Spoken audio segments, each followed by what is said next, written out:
Nas próximas 2 semanas, nós vamos estudar sobre o livro de Gênesis, mais especificamente a criação. Por que o estudo do livro do Gênesis, amigo ouvinte, é muito importante? É muito importante porque muitas coisas estão alicerçadas no relato da criação. Na verdade, todo o edifício das Escrituras estão alicerçados, especialmente nos 11 primeiros capítulos do Gênesis. E os 3 primeiros capítulos são fundamentais para o restante das Escrituras. Porque o primeiro capítulo e o segundo falam da criação do nosso mundo e o terceiro capítulo fala da queda, da origem do pecado. E inclusive já começa a apresentar aspectos do plano de salvação. Sem a compreensão correta desses 3 capítulos da Bíblia, a fé cristã não tem sentido. Se, por exemplo, você for de uma linha teológica que interpreta o Gênesis de forma simbólica, especialmente os 11 primeiros capítulos, a Bíblia e a doutrina da salvação e a doutrina do pecado e do juízo não tem sentido algum para você.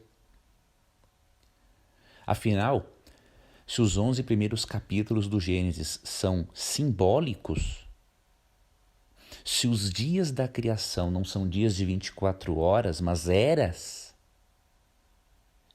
então o terceiro capítulo também é simbólico quando narra a queda de nossos primeiros pais. Se o capítulo 3 de Gênesis é simbólico, o pecado é algo simbólico. Se o pecado for algo simbólico, você e eu não precisamos de um Salvador. Não precisamos de Jesus. Se nós não precisamos de Jesus, não existe vida eterna. Não existe segunda vinda de Cristo. Não existe nova terra. Então você percebe, o livro de Gênesis, especialmente seus primeiros 3 capítulos, e vamos estender para os 11 capítulos, são essenciais para a base de toda a nossa fé cristã e de nossa experiência religiosa. Se você e eu não entendermos devidamente o livro de Gênesis, não teremos uma compreensão correta da origem da vida, da origem do pecado e nem mesmo do plano de salvação. Por isso vamos dedicar esta semana e a outra a analisando o livro de Gênesis em certos detalhes, para que a sua confiança neste livro se fortaleça e para que você tenha certeza e argumentos sólidos de que Gênesis é um relato literal, fidedigno, da criação de Deus, da origem do pecado e da solução de Deus para este problema chamado pecado. Além disso, nós encontramos em Gênesis a narração do relacionamento de Deus com os poucos fiéis ao longo daquele período todo dos 50 capítulos do Gênesis. E vemos no livro do Gênesis a profundidade da depravação em que caíram os seres humanos que abandonaram a Deus e a importância do plano de salvação e da atuação de Deus para que essa condição caída e depravada possa ser mudada.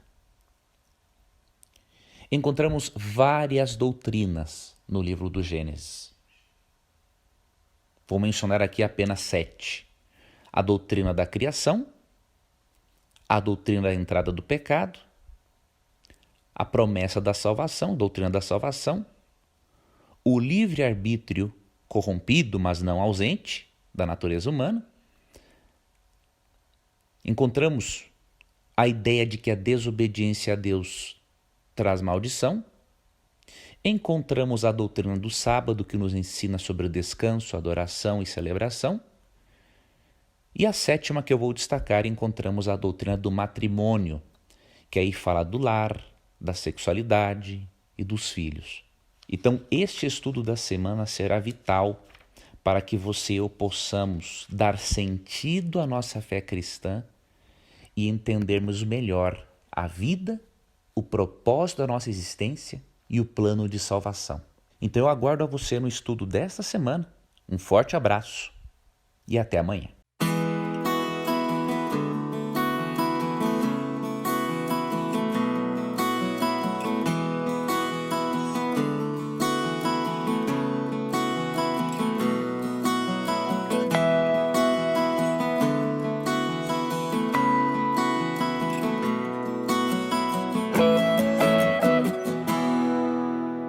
Vamos continuar o nosso estudo sobre a criação em Gênesis. E hoje nós vamos ver que Gênesis 1, versos 1 e 2, nos ensinam mais coisas do que podemos imaginar. Vou ler para você Gênesis 1 e 2. No princípio, Deus criou os céus e a terra. A terra era sem forma e vazia, a escuridão cobria as águas profundas e o Espírito de Deus se movia sobre a superfície das águas. O que esses dois primeiros versos da Bíblia têm a nos dizer? Primeiro, a Bíblia ela não tenta provar a existência de Deus. Ela afirma que Deus existe e que Ele é a única causa da criação e de todas as coisas. Esse é o primeiro ponto.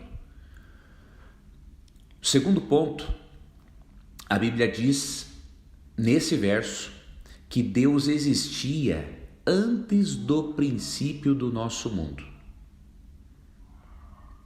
Ele é eterno. Em Isaías 44, verso 6, ele diz: eu sou o primeiro e o último. Várias pessoas já me perguntaram, mas quem criou a Deus? À luz da Bíblia, Deus não é criado. E se nós pararmos para pensar, é mais lógico crermos na eternidade de Deus do que ele ter um início.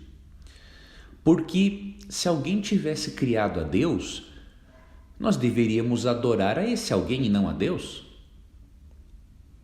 Sim, porque se Deus fosse criado, quem criou a Deus é superior a ele. E aí deveríamos adorar a esse alguém. Mas a Bíblia não ensina isso.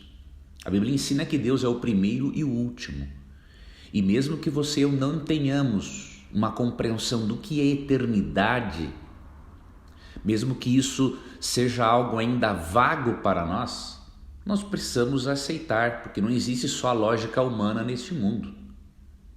Não existe só a lógica humana no universo. Seria muita pretensão de nossa parte pensar que o planeta Terra é o único, que os seres humanos são os únicos a terem uma lógica. Existe uma lógica divina, existe uma lógica de seres celestiais e que nós devemos, obviamente, respeitar muito isso, até porque nós humanos usamos no máximo 10% da nossa capacidade cerebral.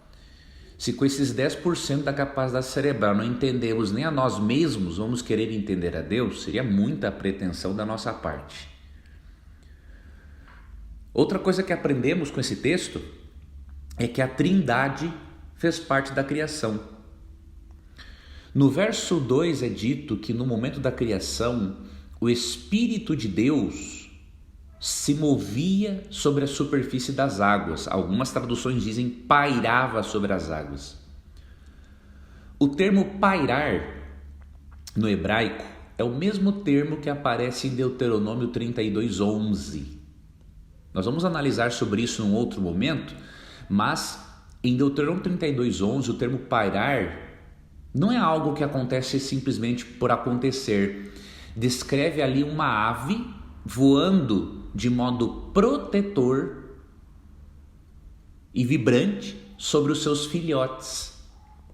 Então nós percebemos aqui que o Espírito Santo estava ali no início da criação de uma forma protetora para cuidar da vida que ele haveria de criar juntamente com as outras duas pessoas da divindade. E por que eu digo duas outras pessoas da divindade? Porque Jesus estava presente na criação. É importante nós sabermos que Jesus nasceu de Maria apenas para ele encarnar em forma humana, mas Cristo sempre existiu, ele é eterno. O próprio Cristo diz em Apocalipse 1,17, usando a mesma linguagem de Yahvé ou Jeová no Antigo Testamento, em Apocalipse 17 e 18 ele diz assim, 17, eu sou o primeiro e o último. Se Cristo é o primeiro e o último, ele não é criado por ninguém, ele sempre existiu. E em João 1:1-3 é dito que Cristo estava no princípio criando todas as coisas com Deus. Vou ler para você João 1:1-3 na nova versão transformadora. No princípio, aquele que é a palavra já existia. A palavra estava com Deus e a palavra era Deus. Ele existia no princípio com Deus. Por meio dele, Deus criou todas as coisas e sem ele nada foi criado.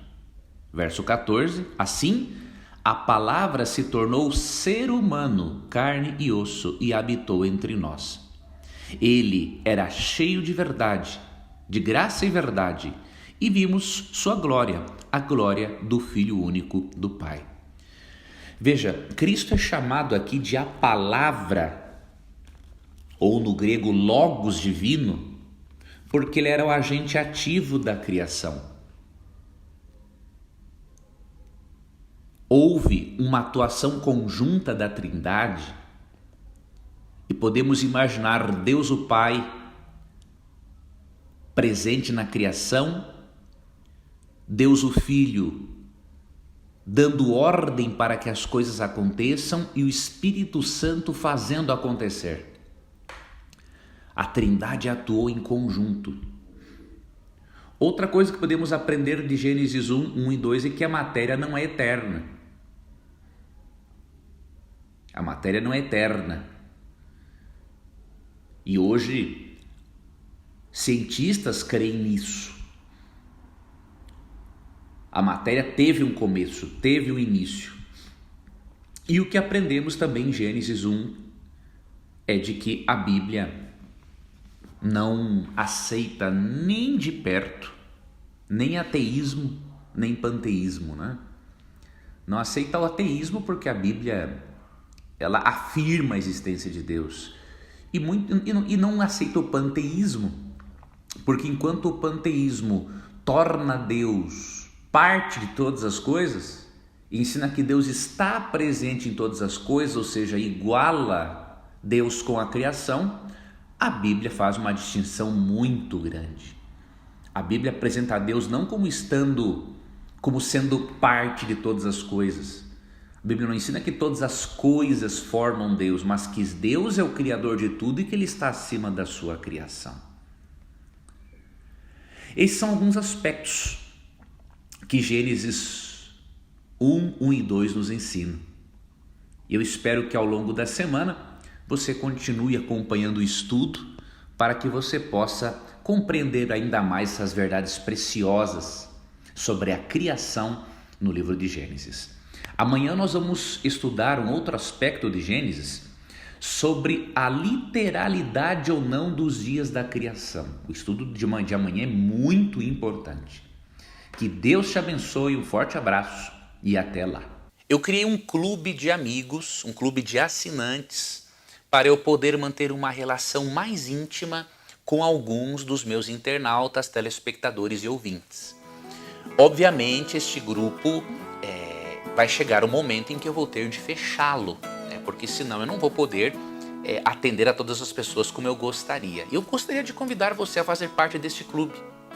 É um clube de assinatura, um valor muito irrisório, para eu postar muitos materiais de qualidade para você e também para eu continuar aí trabalhando, adquirindo equipamentos bons para poder gravar esse conteúdo de qualidade para você. Se você quiser fazer parte deste grupo, deste clube de amigos, vá também aqui no link, na descrição do vídeo.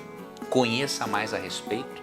Nós temos inclusive já um grupo no Telegram somente para esses assinantes e ali vamos recebendo as dúvidas para que nós possamos fazer lives, uma live por mês, entre outras coisas eu estarei fazendo para este grupo, tá bom? Então será uma honra para mim ter você como parte desse clube de amigos para eu poder lhe ajudar em sua caminhada cristã. Eu tenho muita coisa para repartir com você e que obviamente, mesmo que nós já tenhamos mais de 500 vídeos aqui no YouTube, isso é uma parcelinha, né, de tudo aquilo que nós temos para aprender juntos. Então eu espero você, entre ali no clube, se inscreva, vai ser um prazer para mim ter você como aluno, tá bom? Um abração e estou lhe aguardando.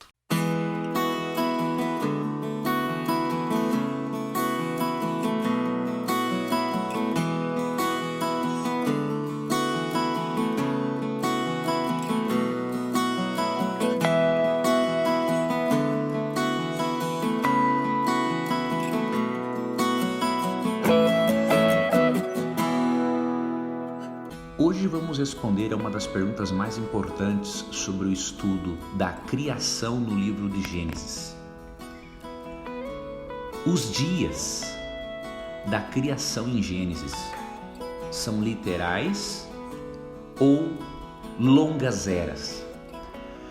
Essa discussão tem sido extremamente importante nos últimos tempos, porque até mesmo religiosos, tanto protestantes quanto católicos, têm tentado harmonizar o relato bíblico da criação com a teoria da macroevolução das espécies. A teoria da macroevolução das espécies supõe que longos períodos de tempo foram necessários para que a vida se desenvolvesse na Terra. E como alguns protestantes e católicos acham certa lógica na teoria, eles acabam tentando harmonizar de uma forma errada Gênesis com a teoria macroevolutiva. E eles acabam dizendo o seguinte: não, os dias da criação não são literais, eles podem ser longas eras.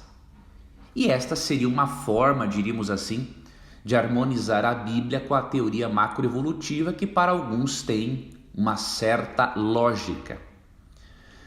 Não vou negar, amigo ouvinte, que a teoria da evolução tem uma lógica, ela é bem construída, ela é bem estruturada, mas a lógica dela não dura muito tempo se você se aprofunda, por exemplo, tanto no criacionismo quanto no designer inteligente. Mas não é sobre isso que nós vamos tratar agora. O que eu quero mostrar para você é o que a Bíblia pensa a respeito dos dias da criação. Quando nós estudamos a Bíblia, nós percebemos que é impossível harmonizarmos o relato bíblico da criação com a teoria macroevolutiva das espécies. A Bíblia afirma de forma categórica que os dias da criação foram dias literais de 24 horas e não dias compostos por longas eras. Vou dar alguns exemplos para você. O primeiro, vamos ler aqui Gênesis 1, 3 a 5. Você pode ler todo o capítulo 1 e você vai encontrar essa mesma expressão que eu comentarei agora. Disse Deus: haja luz, e houve luz. E viu Deus que a luz era boa, e fez separação entre a luz e as trevas. Chamou Deus a luz dia e as trevas noite. Houve tarde e manhã, o primeiro dia. Nesse texto, a palavra dia mencionada no hebraico é a palavra yom. Yom pode, em alguns contextos, significar longos períodos de tempo. Mas o significado básico de yom é um dia de 24 horas, especialmente quando ele é acompanhado de um número ordinal, ou seja, houve tarde e manhã, o primeiro dia. Houve tarde e manhã, o segundo dia. Houve tarde e manhã, o terceiro dia. Então Gênesis, na verdade, quer indicar que a criação foi realizada assim em 6 dias e que no 7º dia Deus estabeleceu o sábado como um aniversário, uma comemoração semanal da criação. E os 7 dias da criação, portanto, até por conta da forma como o relato, como a narrativa é apresentada em Gênesis 1, os dias da criação devem ser entendidos como uma unidade completa de tempo. A narrativa mostra uma sequência consecutiva de dias, culminando no 7º dia. E aqui está uma outra razão para nós crermos que é impossível os dias em Gênesis serem longas eras. Porque em Gênesis 2 e 3, é dito que depois que Deus criou o mundo, a vida neste mundo em 6 dias, ele criou também, obviamente, o 7º dia. E o texto diz o seguinte: no 7º dia, Deus havia terminado a sua obra de criação e descansou de todo o seu trabalho. Estou lendo a Nova Versão Transformadora. Deus abençoou o 7º dia e o declarou santo, pois foi o dia em que ele descansou de toda a sua obra de criação. Veja, se os dias da semana não fossem literais, fossem longas eras, então o sábado também deveria ser uma longa era. E aí teríamos de crer que Deus está descansando até agora. Isso não tem lógica. O 7º dia claramente interrompe as atividades da semana, porque Deus, no 7º dia, cessa a sua obra. Descansar aqui eu tenho o sentido de cessar, e Deus abençoa e santifica este dia, para que o ser humano, juntamente com Deus, contemple a criação. E mais, o 4º mandamento nos ordena a observarmos o sábado. Seria totalmente irracional e ilógico Deus pedir para observar o sábado se cada dia da criação é composto por longas eras. Não tem um porquê. Por que eu vou guardar o sábado se os dias da semana são longas eras? Como que eu vou saber que eu não estou ainda guardando, por exemplo, uma longa era do 3º dia, do 4º dia, do 5º dia, 6º dia? Muitos creem que nós estamos já observando a longa era do sábado eterno, mas isso não tem lógica também. O mandamento é muito claro. Em Êxodo 28-11, diz: 6 dias trabalharás e ao 7º dia, né? Nós temos que descansar. Deus até afirma: lembra-te do dia de sábado para o santificá-lo. 6 dias trabalharás e farás toda a tua obra, mas o 7º dia é o sábado do Senhor teu Deus. Então é óbvio que o sábado foi um dia abençoado e santificado para interromper, para na verdade finalizar o ciclo de uma semana literal composta por dias literais de 24 horas. Então, se você quer ser bíblico, você não pode tentar harmonizar a Bíblia com a teoria da macroevolução. Existe hoje o chamado evolucionismo teísta, né? Que Deus criou todas as coisas, mas ele usou o processo da macroevolução para criar todas as coisas. Isso é um absurdo. Primeiro, porque a Bíblia não ensina que os dias da criação são longas eras. E segundo, a morte do ser mais fraco para a sobrevivência do mais apto, isso não tem nada a ver com o mundo perfeito que Deus criou. Deus não se utilizou da morte para criar a vida. Deus é a fonte de vida e a morte surgiu em consequência do pecado. Então, se você quer ser bíblico, você tem que aceitar os dias da criação como sendo literais. Que Deus abençoe a você, um forte abraço e até amanhã. Eu criei um clube de amigos, um clube de assinantes, para eu poder manter uma relação mais íntima com alguns dos meus internautas, telespectadores e ouvintes. Obviamente, este grupo vai chegar o momento em que eu vou ter de fechá-lo, né? Porque senão eu não vou poder atender a todas as pessoas como eu gostaria. Eu gostaria de convidar você a fazer parte deste clube, né? É um clube de assinatura, um valor muito irrisório, né? Para eu postar muitos materiais de qualidade para você e também para eu continuar aí trabalhando, adquirindo equipamentos bons para poder gravar esse conteúdo de qualidade para vocês. Se você quiser fazer parte deste grupo, deste clube de amigos, né, vá também aqui no link na descrição do vídeo, conheça mais a respeito. Nós temos inclusive já um grupo no Telegram somente para esses assinantes e ali vamos recebendo as dúvidas para que nós possamos fazer lives, uma live por mês, entre outras coisas eu estarei fazendo para este grupo, tá bom? Então será uma honra para mim ter você como parte desse clube de amigos para eu poder lhe ajudar em sua caminhada cristã. Eu tenho muita coisa para repartir com você e que obviamente, mesmo que nós já tenhamos mais de 500 vídeos aqui no YouTube, isso é uma parcelinha, né, de tudo aquilo que nós temos para aprender juntos. Então eu espero você, entre ali no clube, se inscreva, vai ser um prazer para mim ter você como aluno, tá bom? Um abração e estou lhe aguardando.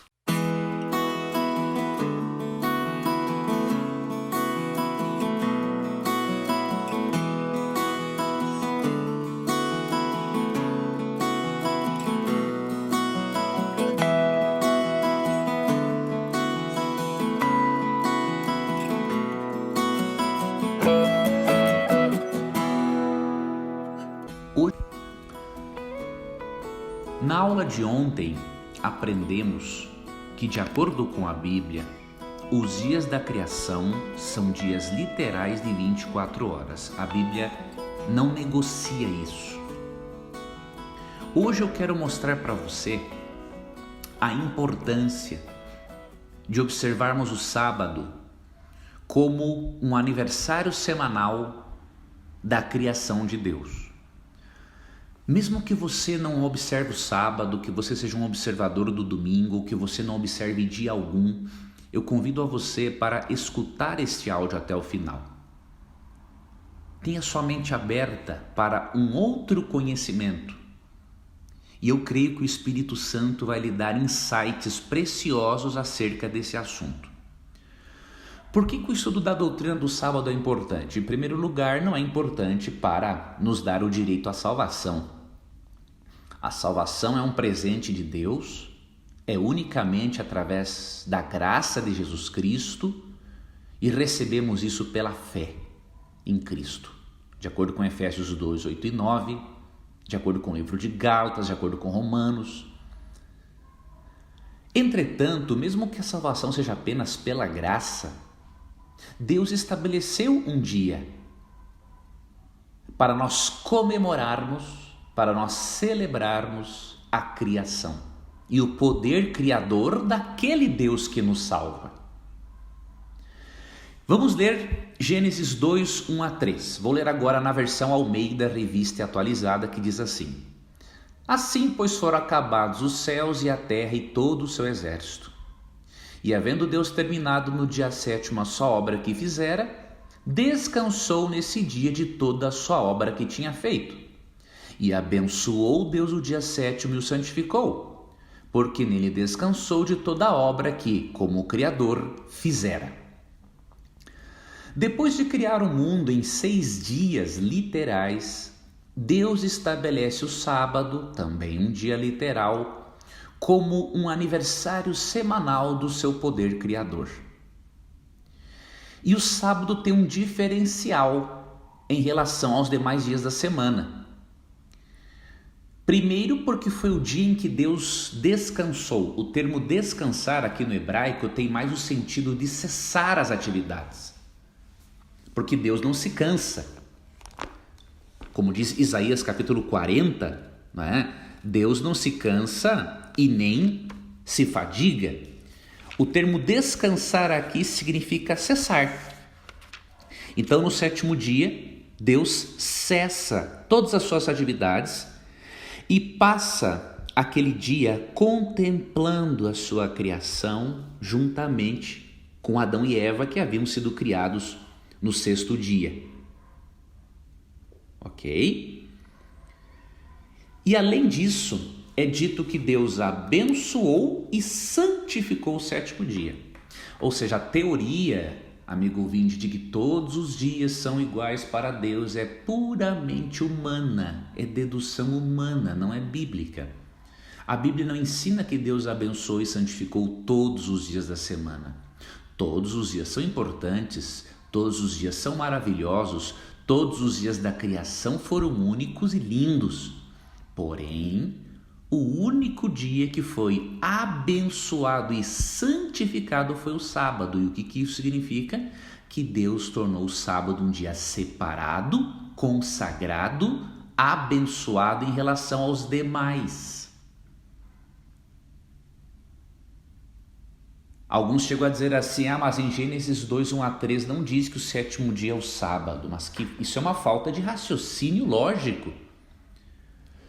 Porque se em Êxodo 20, versos 8 a 11, vemos que o quarto mandamento recebeu o nome de sábado, e que o mandamento remonta-nos para a criação, é óbvio que o sétimo dia da criação é o sábado.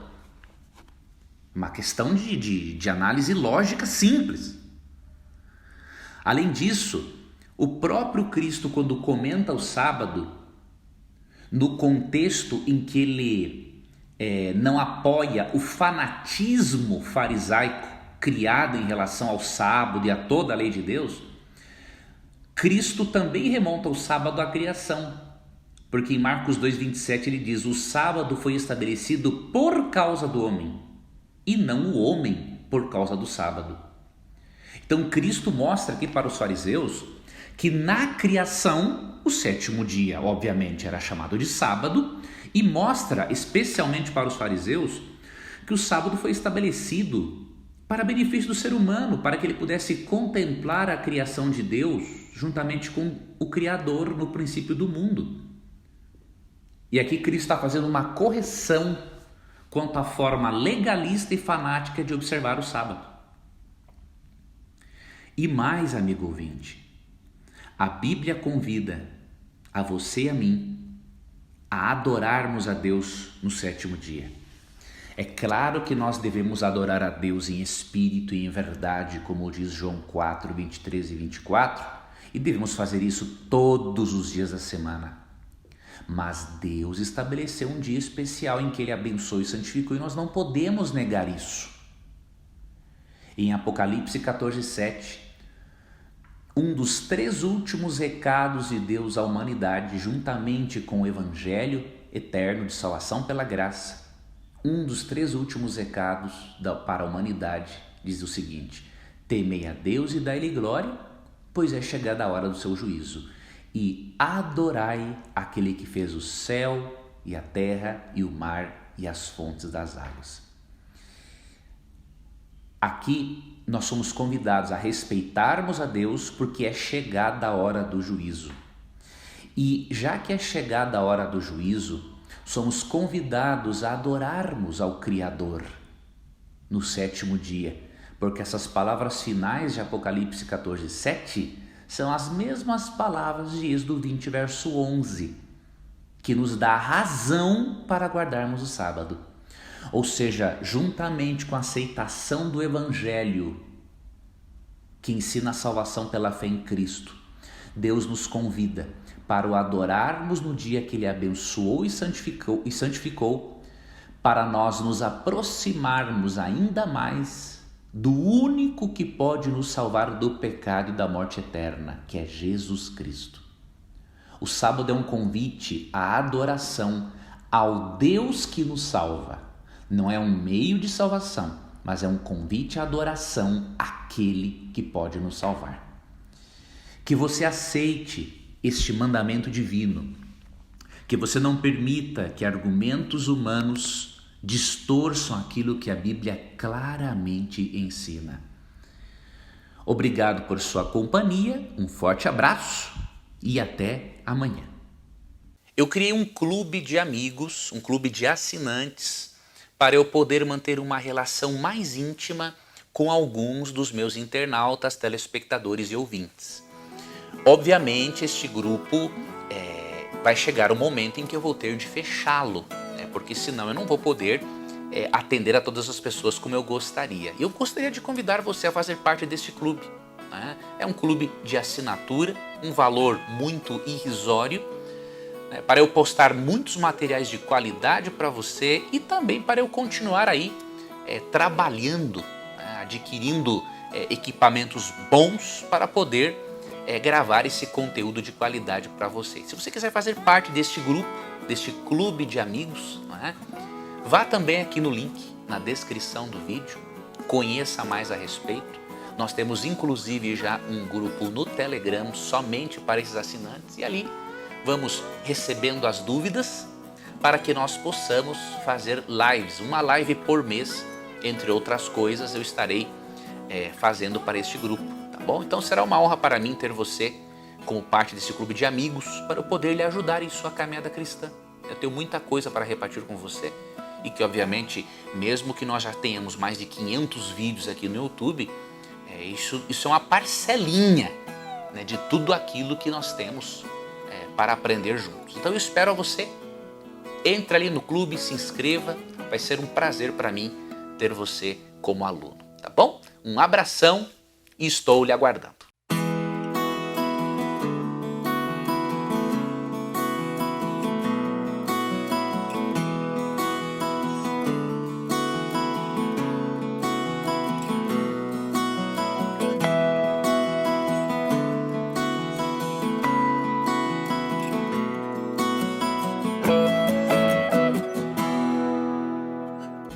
Estamos estudando sobre a criação em Gênesis. E hoje veremos o que o livro de Gênesis, especialmente no relato da criação, tem a nos ensinar sobre o casamento. Não podemos negar, amigo ouvinte, que todas as relações interpessoais foram afetadas pelo pecado. Homem e mulher têm uma estrutura mental diferente. E com a entrada do pecado, as relações interpessoais, seja entre marido e mulher, entre pais e filhos, entre membros de igreja, colegas de trabalho, essas relações foram totalmente afetadas. E nós precisamos de uma relação íntima com Deus, que é a fonte de todo amor e união, para que possamos preservar as nossas relações interpessoais. Mas quando lemos o livro de Gênesis, percebemos que Deus criou o casamento heterossexual como sendo o padrão estabelecido por Ele para a expressão sexual e para a procriação. Talvez você seja um homossexual e esteja me ouvindo agora e pensando assim, lá vem mais um religioso falar mal de mim. Muito pelo contrário. Eu quero que você acompanhe esse áudio até o final para você perceber que eu vou lhe dar uma informação e não lhe fazer uma acusação. Quem sou eu para lhe fazer uma acusação? Eu sou heterossexual, porém sou um grande pecador. Então um pecador falar mal de outro pecador é hipocrisia. E eu não farei isso. Eu quero lhe mostrar que a mesma graça divina que está disponível para mim está disponível para você. Então acompanhe o áudio até o final. Não tenha receios, porque eu tenho a certeza que vai lhe ajudar.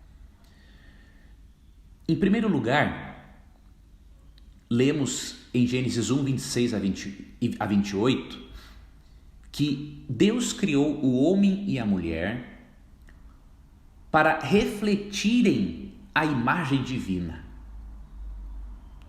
Não apenas o homem reflete a imagem divina e não apenas a mulher, ambos. E eu vou lhe explicar algo mais a respeito. Vamos ler Gênesis 1, 26 a 28. Também disse Deus, façamos o homem à nossa imagem, conforme a nossa semelhança. Tem a ilha domínio sobre os peixes do mar, sobre as aves dos céus, sobre os animais domésticos, sobre toda a terra e sobre todos os répteis que rastejam pela terra. Criou Deus, pois, o homem à sua imagem. A imagem de Deus o criou, homem e mulher os criou. E Deus os abençoou e lhes disse: sede fecundos, multiplicai-vos, enchei a terra e sujeitai-a. Dominai sobre os peixes do mar, sobre as aves dos céus e sobre todo animal que rasteja pela terra.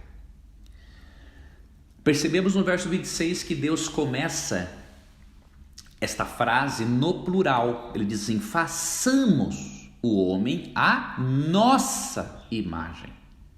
Obviamente ele não está falando com anjos aqui, porque nós não somos a imagem e semelhança de anjos. Como nós já estudamos nesta semana, ele está falando aqui é um diálogo entre as três pessoas da divindade. Jesus Cristo e o Espírito Santo estiveram presentes na criação juntamente com Deus o Pai. E aqui é dito que o ser humano foi feito à imagem e semelhança de Deus, no sentido de assim como Deus tem domínio sobre o universo e administra amorosamente o universo, Deus deu o planeta Terra para que o ser humano administrasse amorosamente. É nesse sentido que tem aqui a palavra domínio. Deus estabelece o ser humano como responsável por todos os animais, por toda a criação. Estabelece o ser humano como cuidador, como representante divino no planeta Terra. E além disso, o homem e a mulher refletem aspectos diferentes de Deus. Por exemplo, o homem reflete em certos aspectos. Vamos deixar aqui de lado a parte corrompida do pecado, mas o homem reflete em certos aspectos, eu vou colocar isso entre aspas, a masculinidade de Deus.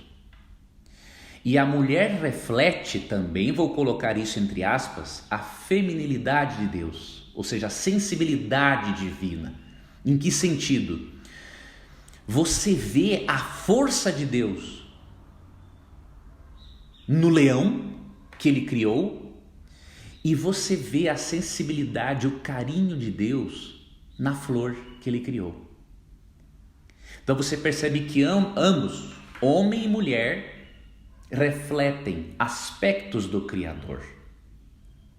Mesmo que hoje, obviamente, sejamos corrompidos pelo pecado e não reflitamos mais isso como a princípio. E você percebe também que Deus ordenou que eles expressassem-se sexualmente para o prazer do casal e também para multiplicar e encher a terra. Ou seja, não há dúvidas em Gênesis de que o padrão de Deus é a união, é o casamento heterossexual. O casamento heterossexual é uma forma didática de Deus mostrar como que é um pouquinho da relação íntima e amorosa entre as três pessoas da Trindade. É a relação heterossexual que nos ensina esses aspectos. Obviamente que quando um casal heterossexual vive brigando e dando um mau exemplo, eles não estão refletindo a imagem divina. Mas o propósito de Deus, desde a criação, é o casamento heterossexual. E o que dizer a você que talvez esteja me ouvindo e que é homossexual? Tenho duas coisas para lhe dizer. Primeiro, Deus não deixa de amar você porque você é homossexual de forma alguma. Em Romanos 2,11, aprendemos que Deus não faz acepção de pessoas. Então Deus não considera alguém melhor ou pior por ser homossexual ou heterossexual. Todos pecaram, diz Romanos 3,23, e carecem da glória de Deus. Ou seja, o pecado nivela a todos nós. E a cruz de Jesus Cristo também nos nivela a todos. Em segundo lugar, Deus nos mostra que a homossexualidade é uma consequência do pecado, assim como o adultério, em relação a pessoas heterossexuais.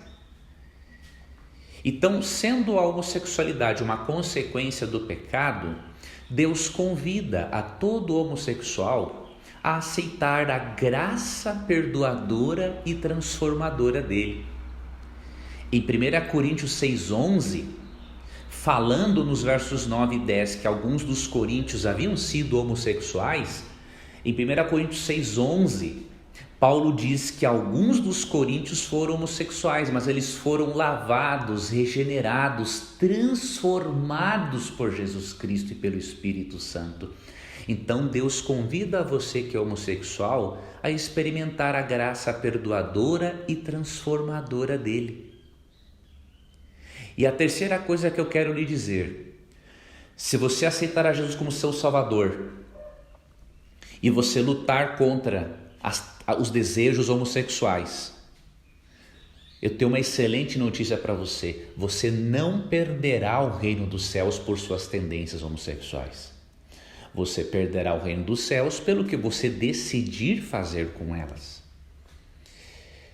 Se você for um pecador que entrega a sua sexualidade para Jesus administrar e não for um pecadeiro, ou seja, que vive na prática do pecado, pode ter certeza que mesmo lutando contra os desejos, a graça de Jesus purifica você e torna você um cidadão do reino dos céus. Então apegue-se a Jesus, peça ajuda a Ele para viver o plano de Deus e pode ter certeza que Deus vai tornar você uma pessoa ainda mais feliz.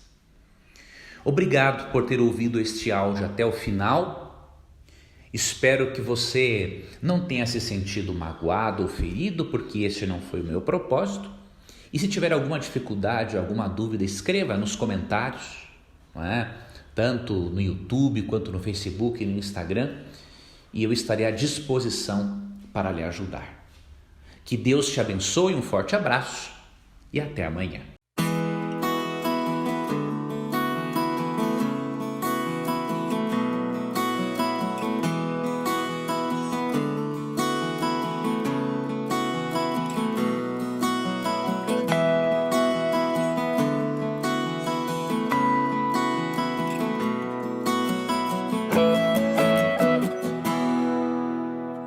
Hoje vamos avaliar de uma forma um pouco mais detalhada qual é a relação entre a doutrina da criação apresentada em Gênesis, o pecado e a cruz de Cristo. Você vai perceber que uma coisa está ligada à outra e que se um desses pontos for rompido, os demais não têm lógica. Em primeiro lugar, nós aprendemos que a criação foi feita por Deus em 6 dias literais e que no 7º dia ele cessa as suas atividades e estabelece o sábado como um dia memorial do poder criador dele. Ao final do 6º dia, em Gênesis 1:31, Deus disse: eis que tudo era muito bom. Ou seja, o mundo material foi criado por Deus com muita beleza. Foi criado para ser admirado por nós seres humanos.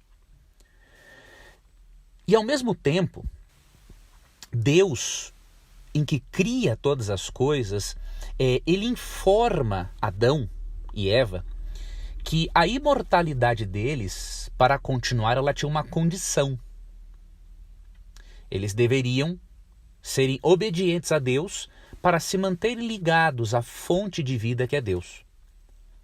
E em Gênesis 2:15-17, Deus deu uma ordem para Adão e Eva.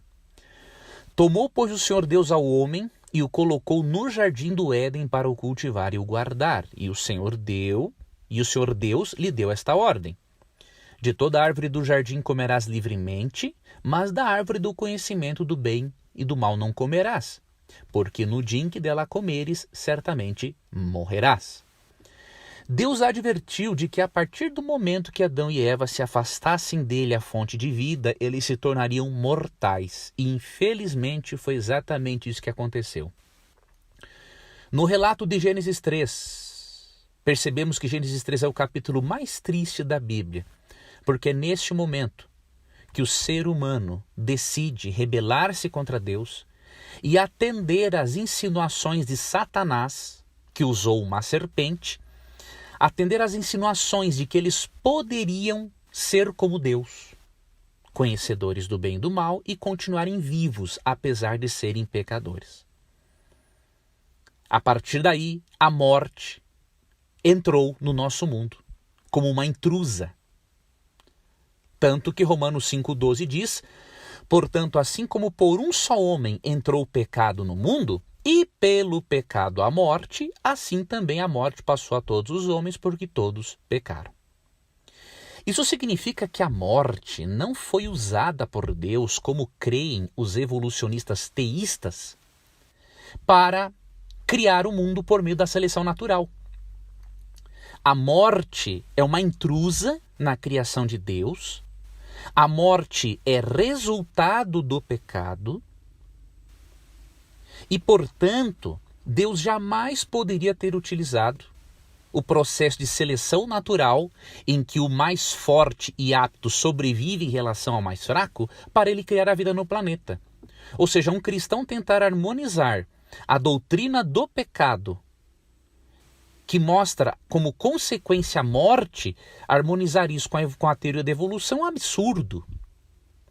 Romanos 6,23 chega a dizer que o salário do pecado é a morte. Ou seja, se Deus se utilizou da seleção natural para criar, então quer dizer que a morte existiu antes do pecado? Não tem lógica. Além disso, em 1 Coríntios 15:26, Paulo diz que o último inimigo a ser destruído é a morte. Então, como que Deus se utilizaria da seleção natural se a morte é chamada de inimiga? A morte é uma inimiga de Deus, não um instrumento dele para criar vida por meio da seleção natural. A morte é uma intrusa, é resultado do afastamento de Deus, da fonte de vida. Então você percebe uma coisa muito importante, que a doutrina da criação em Gênesis, a crença de que Deus criou o mundo em 6 dias literais e ele abençoou e santificou o 7º dia, dá a base, a razão e a lógica para a nossa fé. Porque se Gênesis 1 não é literal, então o pecado em Gênesis 3 também não é literal. Se o pecado não é literal, nós não precisamos de um Salvador. E se você ou não precisamos de um Salvador, não existe segunda vinda de Cristo. E se não existe segunda vinda de Cristo, não existe ressurreição dos mortos. Então você percebe? É muito grave tentar harmonizar o relato bíblico da criação com uma teoria macroevolutiva que não oferece esperança alguma, mas que simplesmente mostra que é para o ser humano uma vida vazia, uma vida sem Deus, uma vida sem propósito. Que você, amigo ouvinte, creia na palavra de Deus e naquilo que cientistas, criacionistas, adeptos do design inteligente apresentam e que está em harmonia com a palavra de Deus. O evolucionismo é passado como verdade absoluta, mas não é. Ele é uma teoria. Tudo aquilo que é teoria é uma hipótese. Pode estar certo, mas não é provado. E se você for parar para analisar, tanto o criacionista quanto o evolucionista vivem de fé. Porque o criacionista não esteve presente quando o mundo foi criado e o evolucionista também não esteve presente. Então a fé faz parte tanto da vida do evolucionista ateu, quanto faz parte da vida do criacionista. O que nós deveríamos fazer é avaliarmos qual das teorias oferece menos contraditórios, científicos e filosóficos. E eu até o momento, creio, pelo que eu estudei, posso estar enganado, eu posso crescer, aprender coisas novas e mudar a minha opinião, mas até o momento eu vejo que a teoria criacionista tem muito menos contraditórios do que a teoria macroevolutiva. E por isso, já que ambos, criacionistas e evolucionistas, têm que terem fé, porque ambos não estiveram presentes na formação do mundo e nem do universo, eu prefiro crer na criação, porque eu vejo menos contraditórios nela e porque Jesus Cristo, o meu Salvador e o personagem que dividiu a história em Mateus 19, ele demonstra crer na literalidade do Gênesis. Eu prefiro crer na interpretação de Jesus acerca do Gênesis do que na interpretação de um ser humano comum e pecador. Que você tenha um restante de semana muito feliz. Obrigado por me acompanhar ao longo desta semana. E na próxima semana vamos continuar estudando sobre a doutrina da criação no livro de Gênesis. Vai ser um estudo muito interessante, um complemento ao que estudamos nessa semana. Vai ser uma bênção para nossas vidas. Um forte abraço e até o nosso próximo encontro. Eu criei um clube de amigos, um clube de assinantes, para eu poder manter uma relação mais íntima com alguns dos meus internautas, telespectadores e ouvintes.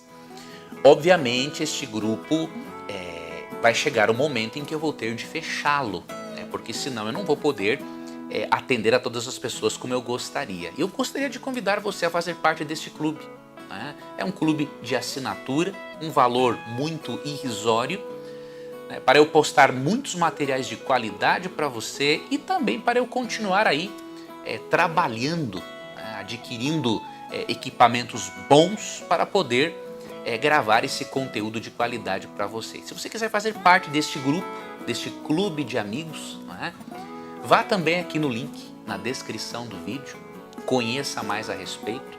Nós temos inclusive já um grupo no Telegram somente para esses assinantes e ali vamos recebendo as dúvidas para que nós possamos fazer lives, uma live por mês, entre outras coisas eu estarei fazendo para este grupo, tá bom? Então será uma honra para mim ter você como parte desse clube de amigos para eu poder lhe ajudar em sua caminhada cristã. Eu tenho muita coisa para repartir com você e que obviamente, mesmo que nós já tenhamos mais de 500 vídeos aqui no YouTube, isso é uma parcelinha, né, de tudo aquilo que nós temos para aprender juntos. Então eu espero você, entre ali no clube, se inscreva, vai ser um prazer para mim ter você como aluno, tá bom? Um abração e estou lhe aguardando.